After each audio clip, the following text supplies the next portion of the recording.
Okay, hello and welcome to a conversation today that VCRD is going to have with two wonderful people who are joining me today. We're going to be talking about the EPIC and IDEAL programs, and we're going to talk about what both of those names mean and acronyms mean. And we're going to have a conversation today with Dr. Jude Smith-Rakelly, co-founder and CEO of Abundant Sun, and Susanna Davis, who's the director of the Office of Racial Equity with the state of Vermont. So thank you both for being here and taking time out of your busy schedules to chat about these programs. They're exciting and new, and I'm sure you're getting tons of questions. So hopefully we can try to get a lot of those questions answered that people are coming to you and others with. Sound good? Excellent. Thanks, Jess. Great. And I should say, I'm Jessica Savage. I'm the Director of Community Collaboration with VCRD, and a big fan of both of these organizations. So excited to be here with both of you. Susanna, would you like to get us started? You could give us a basic overview of IDEAL and which communities are best suited to this program and what they would gain out of participating. Yeah, of course. So Ideal Vermont is a long time in the making. We got the seed for this idea, I suppose around 2020 when it had been about a year since I came on in this role. And one of the things that I had started to notice was that a lot of towns would contact me saying, hey, we would like to do some work on equity. Where do we start? We want to do this thing, a code of conduct, or create an equity committee, or what have you. And the first thing I'll say is, have you spoken to this other town in Vermont that has already done that? And they'd say, no, we didn't even know. And I find that a lot of municipalities in the state think they're going it alone when it comes to equity work, and they're not. They have peers around the state that are doing the same things and really passionate in the same ways they are, and they just don't necessarily have a network holding them together. And then in other cases, you have a lot of municipalities who want to do something on equity, but may not actually know what direction to go, or may not have the subject matter expertise to be able to do it effectively. So we created Ideal Vermont, which was designed to bring together municipalities as a coalition of towns that are dedicated to advancing equity at the local level. So the way that we would accomplish this is through shared learning. So we're going to have educational workshops, a little bit of light data coaching provided by Abundant Sun, and some technical assistance from state agencies to help towns with implementation.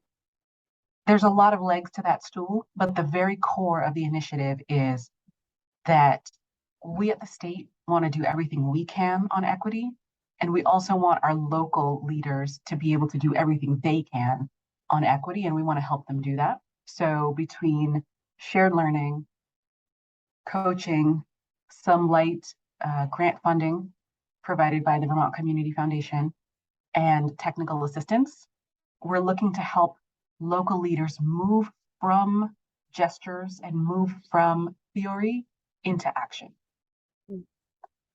Great. Great. Well, we'll ask for some more details in a minute. But yeah, I think it would be, does IDEAL stand for anything? I thought maybe it was an acronym. Yes, thank you for asking that. Sure. It is an acronym. It stands for Inclusion, Diversity, Equity, Action, and Leadership. These are some of the principles and the goals that we believe in, that we want to uphold. And we expect that these are also the standard, collectively the standard to which member municipalities will hold themselves as well. Excellent.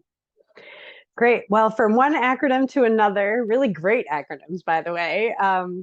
EPIC, which I do have spelled out in front of me, but Jude, do you want to tell us what EPIC means and the difference maybe between EPIC and IDEAL and who should consider applying for your program?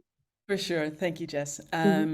So hello, everybody. I'm Jude, and it really is a pleasure working together with Susanna and her office with EPIC and IDEAL. So with Abundant Sun, we have been running, and we have an EPIC journey. We're now looking at the EPIC Education Series, which is an 8-part, 2-hour roundtable series. But our EPIC stands for Ethical Performance Improvement Campaign. So the E is for ethical, and we are really focused in upon, although diversity, equity, and inclusion are very integral to what we do, Our main focus as a program is on ethics and leadership and governance. So our program, our EPIC program, is specifically for officials inside of municipalities, whether they're elected officials, but they don't have to just be elected officials. And so we take this work from a high level of ethics and leadership and governance because we want to ensure that the municipalities inside of Vermont, when they're doing the equity work, that they're actually doing it from a solid core internally, and that the organizational cultures really reflect the values, right? So it's not just about being welcoming to people who are already in Vermont or the newcomers that we're trying to attract into the state. It's also making sure that municipalities as organizations themselves have those cultures inside of themselves that are reflective of what we're trying to achieve outside. So it's not as community focused perhaps as the implementation of Ideal can be, but we certainly see that it gets us ready for implementation in ways that are going to be true and honest and also sustainable. Mhm. Um, I do this work because I've been doing diversity work for 30 years, just about, almost. And I've done a lot of training and we've done a lot of programs. I've been part of many initiatives, but I have found through my own work and my research that we really do need to concentrate on the internal piece if we're going to really, turn this to the good or to the better. So that's really what we are structured. That's how we're structured. Mhm. And we're also very much data driven. Susanna mentioned a little bit about data, but we really look at all kinds of diversity, and we really work with leadership to understand um, their makeup of their staff, who's there, who's missing, but also what their experiences are. We're living inside of a moment, and it's certainly reflective in Vermont, that oftentimes when people are talking about diversity, they either consciously or subconsciously default to it being equivalent to race, and it's just not. We have a huge racial imperatives without a doubt, but our work is not focused on that. It's really focused on how do we make sure we have ethical environments for all people who are inside of our systems, and how do we use data as a measure of that to understand how we need to strategize. The last thing that I will say, because I know I'm taking up a little bit of time, for the data work, we've done lots of data collection for different organizations and their cultures in Vermont for the last 7 years. And that's for profits, that's not for profits. We don't have any data whatsoever for municipalities. We have created a state of inclusion. We have a research project, the State of Inclusion and Belonging in Vermont, which is based on the data set that we possess. And it was really important in having the conversations with the Vermont League of Cities and Towns saying, well, for as much as you want to achieve being more welcoming, but where's your date? How do we know what it's like even working for you as an employer? And don't you also want to be a great employer, not just a great community? Mm. So we're really excited to work with a set of municipalities. We're looking for 12 who will be able to engage in this data collection on inclusion and belonging for all of their staff and from select board members down to staff. So that's going to be really fun, and it's something fresh that Vermont hasn't yet done. Mm. Dude, I Interesting. really love what you said about authenticity and about doing the internal work. I think that's so, so key. Because one of the things that I think you probably have seen a lot is organizations who say, hey, we want to do stuff on equity. What can we do that's flashy or showy or very public to demonstrate that we care, but we're not willing to do the work internally to make sure that our systems are inherently inclusive and equitable. So I really appreciated that you said that and that you're focusing on that, because that's really part of moving from gestures to action, right? Is being able to say, we're not just going to paint some words on the street and then let them fade away and then never do anything again, but really, how do we embody what we're saying outwardly? 100%, Susanna. Yeah. Yeah, so I'm hearing differences between these two programs, but also a lot of connection. I mean, real connection in that Abundant Sun is going to help with data on in both programs and run one program. How else do you see these programs being linked? Is there some sort of like potentially you could do EPIC first as a community, and then maybe Ideal would be a good cohort to join? Is that, how have you thought about sort of a connection between these two programs? Well, Vermont is a beautiful and charming and small place. And so there's going to be a lot of overlap between the cohorts, and that's a great thing, right? So I think that first of all, one connection with that is just going to be you're going to see a lot of the same municipalities between the two. And I think that's excellent because you need different vantage points. EPIC is going to focus on some elements that maybe we don't have the expertise in, and Ideal Vermont is going to focus on some elements that maybe EPIC has not yet included in its curriculum. And so thinking about how can you braid these together so that, yeah, sure, you're going to get some things that may feel a little bit repetitive, which is good, by the way, it drills things home. But then there's going to be a lot of stuff that's not repetitive. And so being able to participate in both of these programs is going to be, I think, great for any municipality that has that opportunity. Now, there's also going to be some points during each of our respective curricula that we're very intentionally layering and overlapping in a way that makes sense. So for example, the EPIC Education series is going to be touching on certain kinds of data at certain points in their cohort. And so Ideal Vermont is going to be very intentional about making sure to cover things like data equity at the point after which the EPIC cohort has received certain instruction on data. In other words, we're looking for opportunities as much as possible to make the curricula blend together in ways that make sense and are timely for the towns. So that's one example of some of the connections. Mm-hmm. Yeah, indeed. And if I can just hop in on that piece, because I know there's been a lot of question around the distinction with the EPIC Education series. So we're looking for about 10 or 12 municipalities to join us. We're kicking off at Town Fair on the 7th of October. We'll be there with everyone who's stepped up to participate. But our EPIC Education series is actually going to be, it's leading off with that data collection. So that's what Susanna and I have spoken about. So the municipalities will be teed up to open up a survey to their staff and members in October. And that survey stays open for 3 weeks, and then we do the analysis of all the municipalities. So we're going to create an aggregate view of inclusion and belonging for all of the municipalities that participate. And then depending on the size of those municipalities, they can get their individual data back as well. So they have a really solid assessment of their culture on the basis of its specifically inclusion and belonging. And so our educational curriculum for our municipalities will revolve around and help them understand what to do with their results, right? Because what we often see is that people want to do an initiative or they want to strategize here, or there's a headline here, or there's an emotion here, or there's some gossip here, or there's an individual who said this. And that's just not strategic, and it's just not a smart way to go about doing things. So that's why we're giving all the municipalities their internal data, and then we can discuss and strategize around that, and also have a measure of accountability for whether how we're making progress.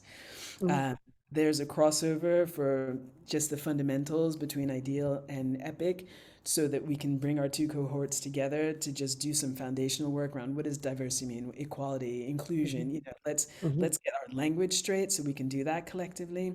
But our cohort definitely has a beginning in October and an end, which will probably be the end of March or April, as we cycle. So we'll keep cycling with cohorts, individual cohorts.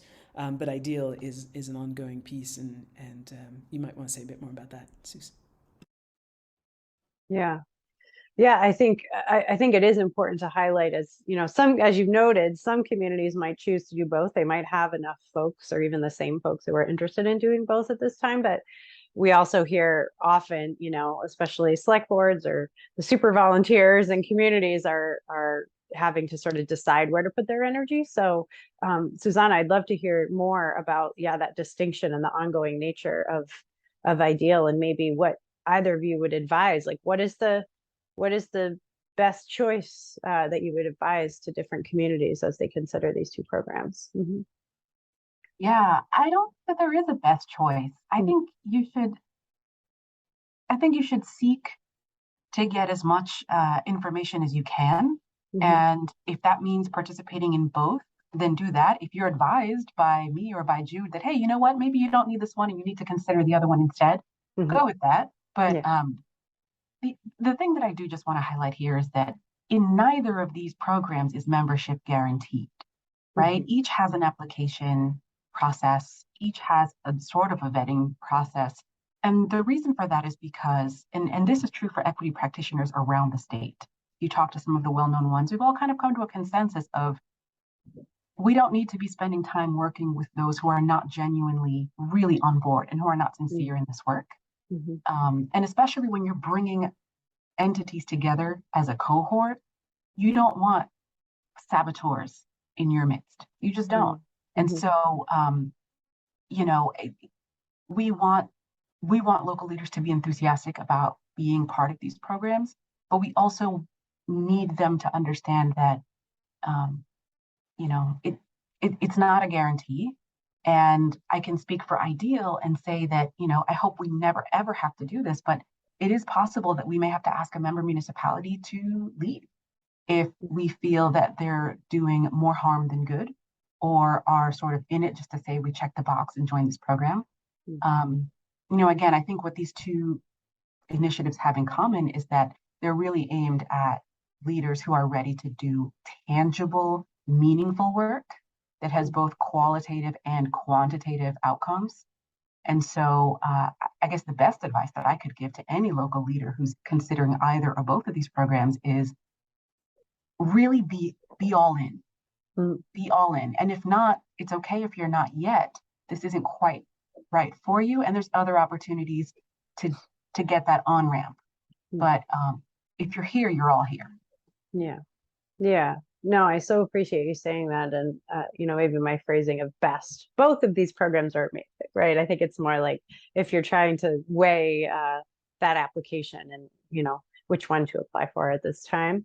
I think you spoke to something that I'd love to hear from both of you on, which is that, you need to end up with people who are all in for these programs. It sounds like, um, but that might not be the case for sort of the community behind some of these folks who really are going to try to bring this back to their communities. I hear that a lot from people who are on select boards, and it's representing all different kinds of perspectives, right? And so how would you um you know how could you advise them to get that support, or what would you advise them as they think about, okay, I'm going to do this and we're really into this as a community, but there's X, Y, or Z folks in the background that we really are going to have to convince.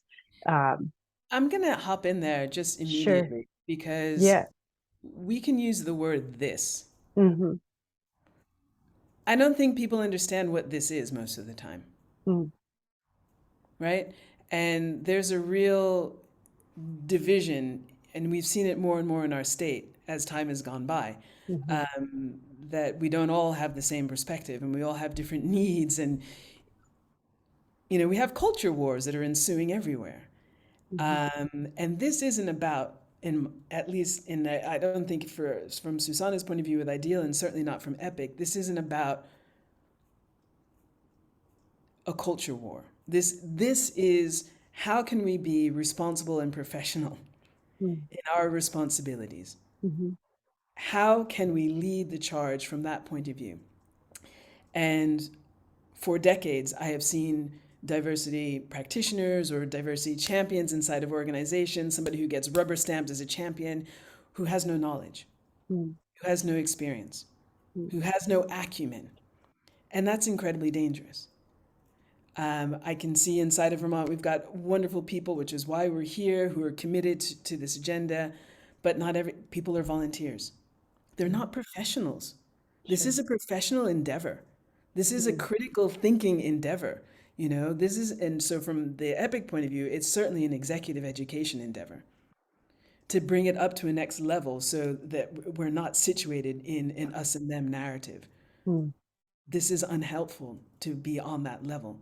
So That's one of the reasons why, we step into this space so that we can dispense with we've got to work on higher levels, really. Yeah, yeah, yeah.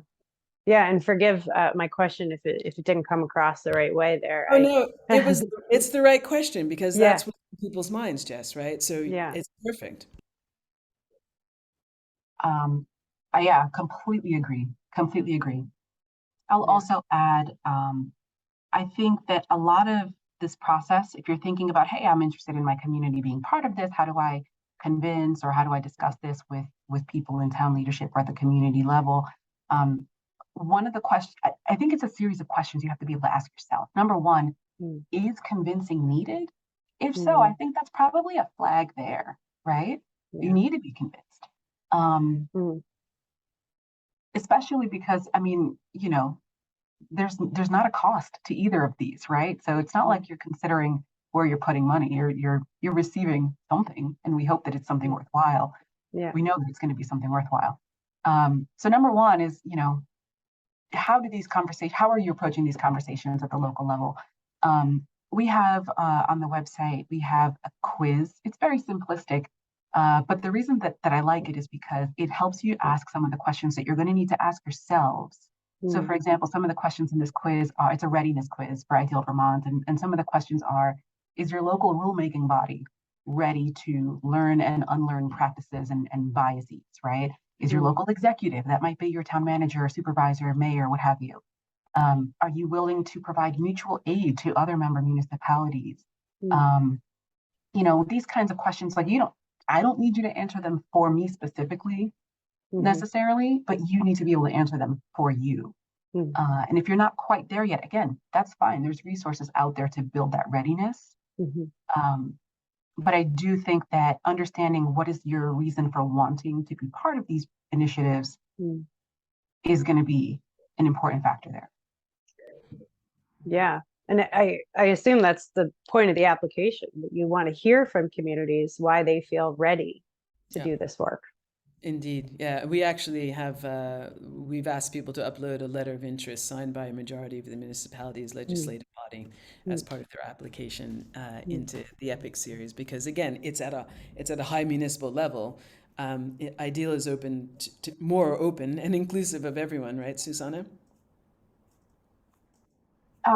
We're trying to be flexible with roles of Mm, those who can represent the municipalities, but we are mm, looking for people in town leadership or who have the ability to make decisions on, mm, to really influence policy at the local level. Because what we don't want is and this is what we've done at the state level too, we don't want the work to be buried somewhere and, oh, we have the intern working on it. And you know what? There are great interns out there. There really are. But I need to make sure that what you've learned in these sessions, you're going to be able to actually go back and implement. mm.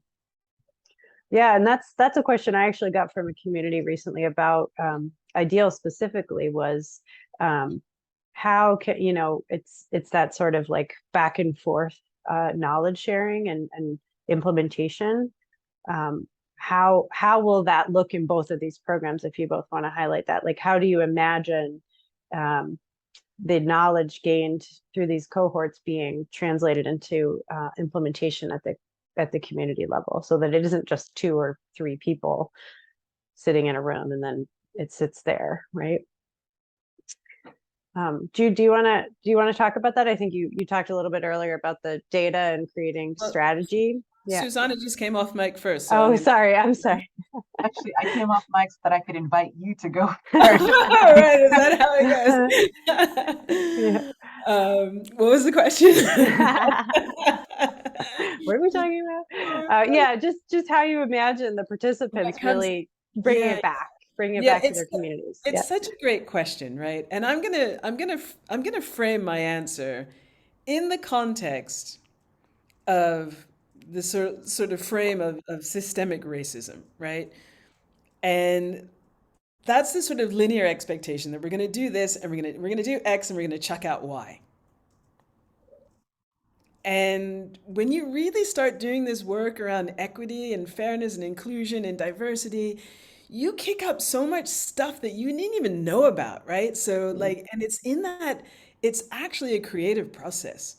mm, And only through interacting, engaging with the other people, the other municipalities, like molecules that bump up against each other, do you actually begin to learn, right? Because the whole mm, point of Epic and Ideal is that we learn. And so I don't know what the outcome is going to mm, be down the line because I don't know what we're going to learn. I don't know mm, what we're going to learn. I know what we can teach, right? But teaching and learning are completely different things. mm, So I'm not going to be prescriptive about what it can do out in the community because who knows what's going to happen even between the moment we start it to when we end it. I don't mm, know that. mhm, mhm, And I'm not going to pretend to give anybody a guarantee because it could be. And that's why we've got to get comfortable with the not knowing, mm, right? mhm. Yeah. Yeah. That expectation of needing to know so we know whether or not we've succeeded to me is faulty thinking when you're doing diversity, equity, and inclusion work. Mm, yeah. Yeah. It's a good I point. agree.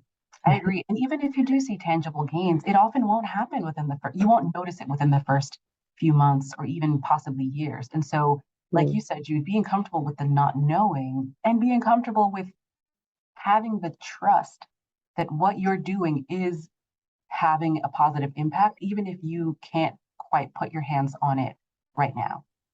mm, We didn't get to where we are in, you know, 2 years. We certainly can't dig ourselves out of it in that amount of time. Yeah, I would say the same for Ideal Vermont. We're not necessarily going to be overly prescriptive. We are going to come with some good policy suggestions. Like, for example, one of the things we want to do is help schools understand how to deliver honest education in a way that's meaningful and enriching for students. And so, we may feature speakers who are education experts. We may come with a good model policy on mm, something for schools and that kind of thing.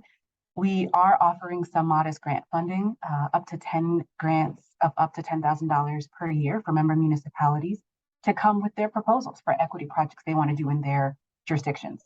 mhm, So each year, we're going to get a bunch of proposals from the members, we hope, mhm, about really great creative ideas to advance equity at the local level. And we don't necessarily want to guide too much that process, right? It's like you said, it's a creative process. mm, So I think some of it is knowing what we want to teach. And the other part of it is let's see what you can come up with in your unique, charming town or county. Um, what is it that's going to work? And, if it's something that's replicable, that's even better. mm. Yeah. Yeah, I heard you say something, Susanna, that might be a difference to highlight as well. I think with your program, schools can be part of those applications. So you invite, as far as I've understood it. Can you explain if, not just to municipal officials, what other types of teams are you imagining could apply for Ideal? Yeah, this is a little bit of a tricky one we're still working out. We want local leaders, and we also know that in Vermont, that can be a little bit uh, complex sometimes when we think about local control and divisions and districts, et cetera. So we don't. The point is we don't want to discourage anybody. We don't want to close anybody off. And so, yes, we want school leaders, but it's going to it's going to help. We're really going to want to see that they're attached to a town that's participating. Um, Same with like regional associations, et cetera. We really want to make sure that you're able to take what you've learned and implement it somewhere and somehow. Mm-hmm. Great. It's not a clear answer, but it's what I've got. Yeah, I know. It makes sense. It makes sense. Yeah, every community is different, and like you said, you want to be open and flexible and meet communities where they are. Yeah, So, and I would say from the Epic point of view, again, like we said, we can't be prescriptive. It's a creative process, but I would say fundamentally, one is that we want greater accountability in a positive sense, right? In terms of municipalities, like to to to be on the inside what it says on the surface, right? So we just want that accountability so that we are. I think Susanna, you used the word honest when we were talking about education. What did you say? Honest. Um, so that's one of the epic motivations, greater internal accountability. Mhm. systems that are in place to support the people who support the towns, live in the towns, because the Mhm. culture inside of the town is going to emanate from that municipality. That building is going to be the heart. And so we have to make sure that that's a healthy heart. Mhm. And then, yeah, I mean, I just think that that's a fundamental piece. I would also like to see the second outcome is more community cohesion, Mhm. a reduction of culture war and animosity and antagonism. I just think it's not what we want Vermont to be. I don't think that's why anybody lives in Vermont. And unfortunately, things have gotten somewhat out of control, and we need to take the reins on that score. Mhm. Mhm. I like what you said. We need a healthy heart in these communities. Yeah. Mhm. Well, I just want to offer if there's any last thoughts that either of you would like to share, anything we missed hearing about these programs or reflections on our conversation today. I would just add, we're talking about these like they're two initiatives, and they are, but they can't exist in vacuums. Mm, A lot of what went into informing the startup of Ideal Vermont is stuff that I've learned just from sitting with Jude on committees. mm, Um, Hmm. it's an ecosystem in Yeah. Vermont, and so I more than anything, I think anyone who's a prospective member of either or both of these, I would just say, don't consider these to be like badges Yeah. that you can grab and wear and flaunt. This is a body of work, long term transformative work. Yeah. Yeah. yeah. Mm, Absolutely. And, Susanna and I have been interacting for many years now since you got mhm, here, Susanna, as well. And this is, in our estimation, a culmination of what each of our individual tasks have been professionally. But also, this work is about collaboration. And Susanna said it to begin with. She might get a call from a municipality and she said, well, have you spoken to your neighbor municipality? Because the answer could be right there, but you don't talk, right? I mean, yeah. we live in so many ridiculous silos and don't actually communicate and flow across divides, Mm, on some big levels and some smaller levels. And what you're seeing right now with Ideal and Epic is the fact that, we are collaborating, which is the true spirit and essence of this work anyway, fundamentally. mhm, mhm.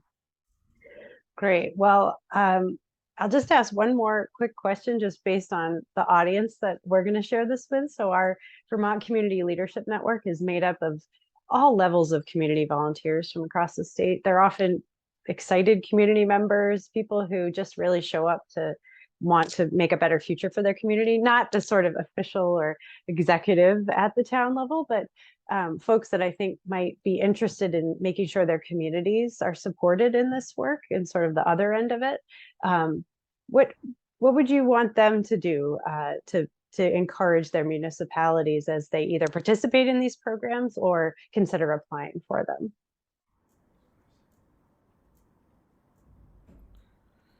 Good question. Susanna, you have much more of the sort of external focus, I think, Mm, potentially, than where Epic starts from. Yeah, I guess I would just say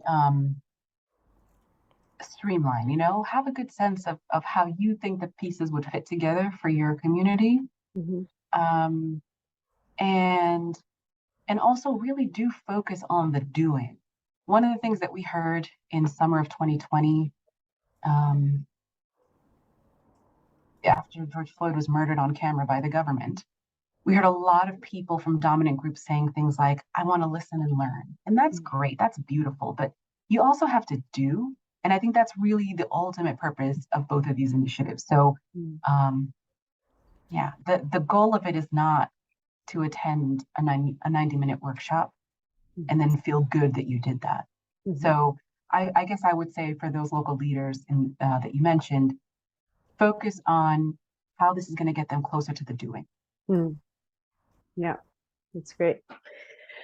Well, I really appreciate both of your time. Maybe really quick, Jude, would you share where people can find out more information about your program? I understand the deadline is coming up in a couple of days as of the recording of this. Who knows when we'll actually get it posted, but I'm sure you'll have more information that people will want. So yeah, Absolutely. And thank you so much, Jess. Yes, our sure. deadline for this round for this cohort, right? Because this is our pilot cohort. But we have a deadline of Thursday, the 15th of September, which we've Mhm. extended because it was during summer holidays and people weren't around. But please visit Abundant Sun. It's just at www.abundantsun.com. And then there's a tab that is under projects, what we do, and you'll find it under one of our projects.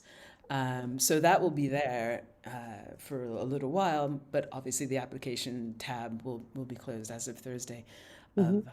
this week, the September the 15th. Okay. And Susanna, I know your deadline's passed, but it's rolling as well. So where can people Yeah, get more it's info? Mhm. yep, it's rolling. So if you are a local leader and you have spoken to your colleagues first and looked at the readiness quiz, Mhm. um, then you can reach out to us. We are at racialequity.vermont.gov. And on that page, you will find instructions on how to book a quick, either an informational chat or a member interview um, as well. So those are some good next steps. Great. Well, just to finish us off, I want to thank you so much for your time and for the work that it takes to set up a cohort. I know that work a little bit from VCRD running some cohorts, so I know you have a big job ahead yourselves and really appreciate you guiding Vermont communities in this journey. And I'm excited to see what happens next, really, truly. And maybe I'll just end. I'm going to share my screen with a lovely graphic. I don't know who made it, and I'll just leave it up so that folks watching this video can see some information about both of these programs as we say goodbye to our audience. So thank you both. Thank you so much, Jess, and thank you to VCRD. Of course.